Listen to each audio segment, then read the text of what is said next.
हरे भगवान गुरुवर विशुद्ध सागर जी मुनिराज की।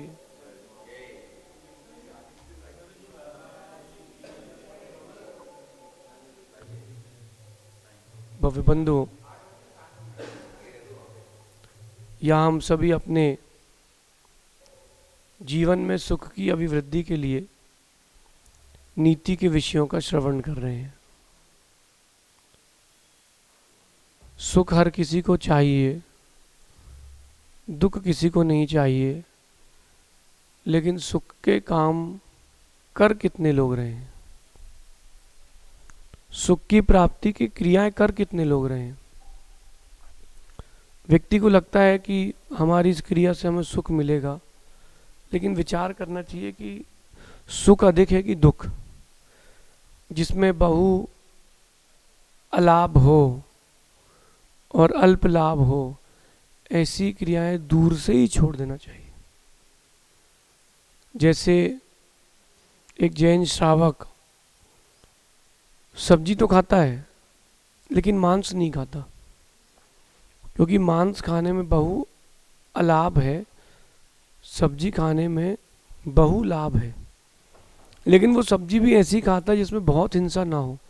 पालक, जमीकंद, ये सब वस्तुएं नहीं खाता। और यहाँ तक कि जो पत्तियां हैं, जो पेड़ सहे तो खड़ रहे हैं, एक लौकी को तोड़ने में एक लौकी की हिंसा हुई है, पेड़ को पीड़ा हुई है, पूरा पेड़ नहीं गया। लेकिन धनिया पत्ती और पालक में पूरा पूरा जो वृक्ष निकलता है। तो ये जो ज्ञानी श्रावक होता है वो ऐसे ही करता है कि बहु लाभ देखता है, लेकिन उसमें बहु अलाभ नहीं होना चाहिए। नीति भी यही है कि अपने जीवन में बहु लाभ तो हो, अलाभ ना हो, तब सुख मिलेगा और तब दुख घटेगा। स्व और पर का दोनों का विचार करके ही काम करना, ये नीति है। लेकिन इसमें इतना ध्यान रखना, जीवन में लोग आपको वही पसंद करेंगे जो आपके गुण जानते हैं या जिनकी आपके प्रति प्रीति है। आज की नीति क्या कह रही है कि यहाँ किसी का भरोसा मत करना, यहाँ किसी का भरोसा मत करना। जो पसंद करता है वो बुराइयां नहीं देखता, और जो नापसंद करता है वो अच्छाइयां नहीं देखता। जो आपको पसंद करता है वो आपकी कभी बुराई देखेगा ही नहीं, उसको दिखेगी ही नहीं, चेतन भी अचेतन भी। और जो आपको नापसंद करता है उसको आप कितनी कुछ कर लो, आपकी अच्छाइयां नहीं दिखेंगी। हमने अपने जीवन में कई बार इस चीज को आजमा कर देखा है कि जो रागी है आपका, उसको आपके दोष नहीं दिखते, और जो द्वेषी है आपका, उसको आपके गुण नहीं दिखते। जब गुण और दोष दोनों दिखने लगे, इसका मतलब है वो न रागी है ना वो द्वेषी है, वो मध्यस्थ पुरुष है। तो अपने जीवन में आप किसी व्यक्ति को अपना मान के मत चलना। एक बात हमने और अपने जीवन में अनुभव करी है कि जब तक आप लोगों के राग की पूर्ति करते रहोगे, आप उनके लिए भगवान हो, पिता हो, माँ हो, गुरु हो, और जिस दिन से आपने उनकी राग की पूर्ति बंद कर दी, उसी दिन से वो आपको कुछ नहीं मानेंगे। शत्रु भी अच्छा है, आप शत्रु से भी गाय बीते हो जाओगे। एक व्यक्ति को देखा हमने, पुरानी बात है, हमारी दीक्षा को हुए 2 महीने हुए थे। वो पड़गान कर रहा था और आचार्य श्री निकले, 80-90 चौके लगे थे। टीकमगढ़ की बात है, पड़गान कर रहे हैं, नमोस्तु नमोस्तु नमोस्तु। अब जहाँ विधि थी तो वहाँ पड़क गए आचार्य श्री, पड़ोसी के यहाँ पड़क गए। अच्छा, उसके यहाँ पड़ गए जो उसका शत्रु था, तो जिसका शत्रु था उसके यहाँ पड़क गए, और जिसके यहाँ नहीं पड़ गए वो परम भक्त था। उसने वहीं पड़गान में कलश फेंके ऐसे दूर, बोले कोई नहीं होते गुरु, देख लिया, कोई नहीं होते गुरु, देख लिया। बोले हम भी तो लगे 10 साल से, बोले हमारे तो आई नहीं। और उसके यहाँ चले गए, वो मेरा शत्रु है। उसके यहाँ चले गए, वो मेरा, जब तक तुम्हारे राग की पूर्ति हो रही थी तुम उनको भगवान मान रहे थे, तुम्हारी राख की पूर्ति बंद हो गई तो अब तुम्हारे लिए भगवान नहीं बचे। दुनिया है, यहाँ किसी का कभी विश्वास नहीं करना। कब कौन बदलेगा, कब कौन बदलेगा आप सोच नहीं सकते हो, क्योंकि आप अपनी परिस्थिति मनस्थिति से जी रहे हो, वो अपनी परिस्थिति अपनी मनस्थिति से जी रहा है।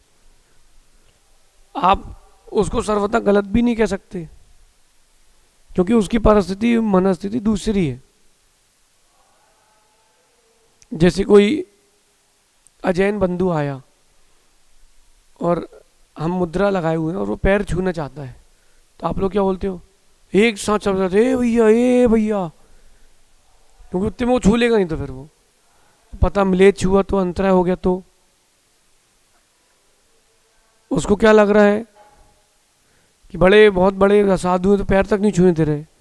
उसको ये थोड़ा ना पता कि आहार पर जा रहे हैं, उसको ये थोड़ा ना पता कि आहार पर जा रहे हैं। इसलिए जो पसंद करता है आपको, वो आपकी बुराइयां नहीं देखता, और जो नापसंद करता है वो आपकी अच्छाइयां नहीं देखता है। इसलिए आप अपने पर डिपेंडेंट होकर के जीना प्रारंभ करो, और किसी के अच्छे और बुरे कहने या मानने से हम अच्छे या बुरे नहीं होते। आपने अपना आकलन पर छोड़ दिया है। सुबह सुबह उठते ही किसी व्यक्ति का फ़ोन आ गया, भैया आप बहुत अच्छे हो, आपने हमारा ये काम करवा दिया, हम आपको धन्यवाद देते हैं, आप तो भगवान का अवतार हो, आपके तो पैर धो करके पिए तो भी कम है, तो आप खुश हो गए, हाँ हम अच्छे हैं, दिन भर आप खुश हो। और अगले दिन किसी का फ़ोन आ गया सुबह सुबह, तुम चोर हो, तुमने मुझे गलत चीज़ भेज दी, कहा कुछ था दिया कुछ, कहा कितने का था दिया कितने का था, बोला था अच्छा निकला बुरा, तुम चोर हो, बुरे आदमी हो। अब तुमने अपने आप को कि उसने बुरा कह दिया। अरे उसके कहने से बुरा और उसके कहने से अच्छे नहीं हुए हम अपने स्वभाव से, अपने गुणों से, अपने भावों से अच्छे बुरे हैं। इसलिए स्वयं में विचार करना चाहिए कि आप वास्तविकता में अच्छे बुरे का आकलन खुद का, दूसरे की सोच से तो नहीं कर रहे। आज बोले इतने सारे लोग बैठे प्रवचन में तो महाराज जी बहुत अच्छे हैं, अच्छी प्रभावना महाराज जी की बहुत अच्छी चर्या है, बड़े साधु हैं, और कोई नहीं हुआ तो हाँ बोले वो अब ठीक है, ऐसे ही ज़्यादा कुछ नहीं है उनका, ऐसे ही माहौल है। तो आप साधु की पहचान क्या बाहर की भीड़ से करोगे? ये पैमाना आपने बना लिया है अपना और पर की पहचान का, इसको बदलो, इसको सीखो। राकेश भैया, जब आप उठोगे तो लोग कहेंगे भी कुछ, उनके कहने से नहीं चला जाता, उनके कहने से नहीं चला जाता, चला अपनी बुद्धि से जाता है। स्वयं को आप स्वयं में देखो कि हाँ मैं सही हूँ कि गलत। आप अपने बारे में सब जानते हो कि आप कितने पानी में हो। लोग कह रहे बहुत अच्छा काम करते भैया, तुम बहुत अच्छा काम करते हो, तुम अपने आप में देखो कि तुम करते हो कि नहीं करते हो। किसी ने कह दिया तुम खराब काम करते हो तो तुम खराब हो गए क्या? किसी की पसंद नापसंद करने से आप अपने आप का आकलन ना करें, क्योंकि जो दुनिया है वो स्वार्थी है, स्वार्थी है। आप जैसे कहीं मंदिर दर्शन के लिए जाओ तो 4 लोग मिलेंगे, महाराज जी हमारा घर यहाँ से, हमारा घर यहाँ से। रास्ते पर जिसका है तो कोई बात नहीं। अब कोई अंदर ले जा रहा है तुमको 200 मीटर, फिर 200 किलोमीटर बाहर ले जाके छोड़ रहा है, उसको ये सोचना चाहिए पहले कि तुम दिन में 10 बार खाते हो, साधु 1 बार लेते हैं। महाराज जी कुछ नहीं होता, बस 200 मीटर तो है।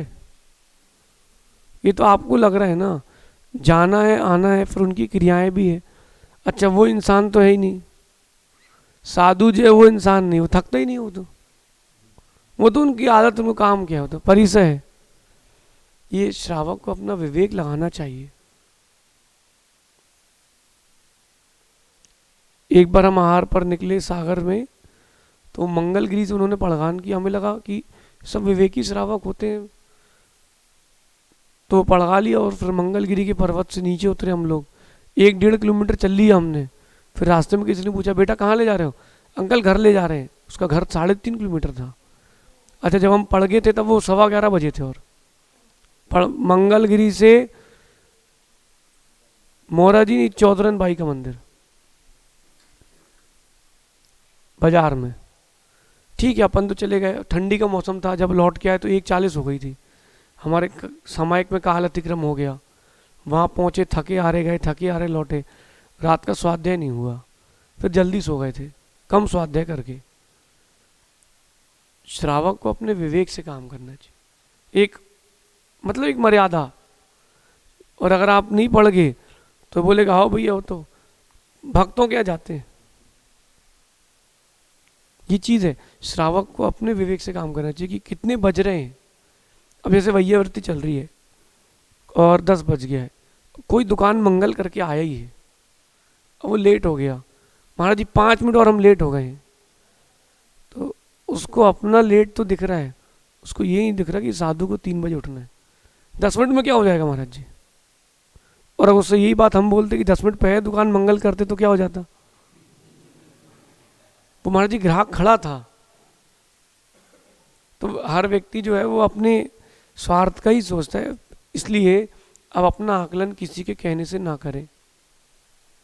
आप तो अपना जीवन अपने चर्या और अपने विशुद्धि के अनुसार जिए, ज़्यादा संकल्प विकल्प ना करें। क्यों? क्योंकि जो आपका रागी है वो आपके अवगुण नहीं देखेगा, और जो आपका द्वेषी है वो आपके गुण नहीं देखेगा। आप समझ लें इस बात को बड़ी गंभीरता से लेना। आपके भी जो सामान्य व्यक्ति है, हर किसी कोई ना कोई रिश्तेदार है, तो वो आपके यहाँ शादी में 3 दिन काम छोड़ कर के आया था, और जब उसके यहाँ शादी थी तब आपके यहाँ बहुत अर्जेंट काम था, आप जा नहीं पाए। ऐसा नहीं कि जाना नहीं था, जा नहीं पाए, उसी दिन की रजिस्ट्री थी या उसी दिन पार्टी से पैसे मिलना थे, 10 साल से वो पैसे नहीं दिया था, तो आपने सब काम छोड़ करके पहले उसको ध्यान दिया कि 2 दिन बाद चले जाएंगे। जब 2 दिन बाद तुम पहुंचे तो वो तो भरा बैठा था, उसने भरपूर सुनाया, भरपूर, तुम्हारे लिए हमने इतना किया और ये किया और हो गया, तुमने हमारे लिए क्या किया, तुमने हमारे लिए क्या किया है, कुछ नहीं किया, नहीं बिल्कुल नहीं। आप अपनी परिस्थिति से जी रहे हैं, वो अपनी परिस्थिति से जी रहा है, इसलिए व्यक्ति को अपना विवेक का प्रयोग करना चाहिए, स्वाश्रित होकर के जीना चाहिए। कोई आपको पसंद नापसंद करेगा तो वो अपनी पसंद से करेगा, अपनी नापसंद से करेगा, आपके लिए कोई नहीं देखता। सब स्वार्थ का चश्मा लगा के ही देखते हैं। बहुत बहुत बहुत अल्प लोग हैं, बहुत अल्प लोग हैं जो सेवा शुश्रूषा का भाव रखते हैं। अब हमारा चातुर्मास कंचन बाग था, खाती वाला टैंक, तिलक नगर, उदय नगर, ये वैभव नगर, यहाँ के लोग सुबह जंगल में आते थे। अब इनको क्या प्रयोजन है, इनको क्या प्रयोजन है, इनको कोई प्रयोजन थोड़ा ना, गुरु सेवा का प्रयोजन है तो आ रहे हैं। जिनको गुरु सेवा का प्रयोजन नहीं है वो सामने की बिल्डिंग से घर से सो के उठ के नहीं आएगा, सुबह 3 किलोमीटर घूमने तो जाएगा, 1-2 घंटा पेपर पढ़ लेगा, लेकिन गुरु की सेवा के लिए नहीं आ पाएगा। जो निस्वार्थ सेवा वाले बहुत अल्प लोग हैं, ऐसा नहीं है कि नहीं है, वो बहुत बहुत अल्प है, बहुत अल्प लोग हैं जो निस्वार्थ भाव से सेवा करते हैं। कभी राकेश भैया, व्यक्ति को एक बार ये सोचना चाहिए कि साधु की जगह रह करके देखना चाहिए। साधु से मतलब जो घर का बड़ा है, यहाँ पर साधु हो गए, हम साधु वर्ग में हो गए, अब आप घर के बड़े हो माना कि, तो उसकी जगह रह के देखना चाहिए कि उसके ऊपर क्या बीत रही है। बच्चे को तो सब हरा भरा लगता है कि हमारे पापा ऑफिस जाते हैं, पापा हमको एक बहुत सुंदर कार चाहिए नई वाली, पापा EMI भर लेंगे ना अपन, तो उसको लग रहा है, लेकिन उसको पिताजी को पता है कि वो कितने कमाते हैं। तो जिसके ऊपर जिम्मेदारी होती है वही समझ पाता है कि हम तो कैसे क्या जीना है। फिर भी अगर आपने किसी को सुख देने का प्रयास किया तो आपको सुख मिलेगा बुद्धिपूर्वक, और आपने बुद्धिपूर्वक किसी को दुख देने का प्रयास किया तो आपको दुख ही मिलेगा। पटाखे फोड़े बचपन में, हाँ, गांव में कोई रहा है, गोबर के ऊपर बम लगाया हो किसी ने, और किसी घर के सामने गोबर हो, वो वहाँ बम लगाया हो ताकि उसे घर की डिजाइन बदल जाए, याद करो किया कि नहीं, कि ये बड़ा वाला बम फोड़ेंगे ताकि रात को उसकी 2 बजे नींद खुल जाए, ताकि इसकी नींद टूट जाए। तो जो बुद्धिपूर्वक दुख दिया है, आपने गाड़ी का हॉर्न बजाया भैया खिसको, इसलिए नहीं बजाया कि जो घर है पड़ोस में उसकी नींद खुल जाए, ये आपने बुद्धिपूर्वक नहीं किया, आपने गाड़ी वाले को खिसकाने के लिए कहा है। तो इसमें आश्रयों की भिन्नता, और तुम जान के हॉर्न बजा रहे हो ताकि वो परेशान हो जाए, वो भिन्नता। तो जब तक जिसके स्वार्थ की पूर्ति है वो आपको पसंद करेगा, जब स्वार्थ की पूर्ति बंद है तो नापसंद ही करेगा। लेकिन ऐसे बहुत अल्प श्रावक हैं जो दया और दया के साथ साथ सुख, पर के सुख के लिए जीते हैं। अपन पर के सुख के लिए जीवन प्रारंभ करें, स्व के सुख के साथ। और बुराई चाहे कोई कितनी ही कर ले, ये मत सोचना कि उसने बुराई कर ली, ये सोचना कि मैं कैसा हूँ, क्योंकि यहाँ किसी का विश्वास नहीं करना। जो पसंद करते हैं वो बुराइयाँ नहीं देखते, और जो नापसंद करते हैं वो अच्छाइयाँ नहीं देखते। तो आप किसी की नापसंद और पसंद से स्वयं का आकलन ना करें। शेष अपन आगे विचार करेंगे।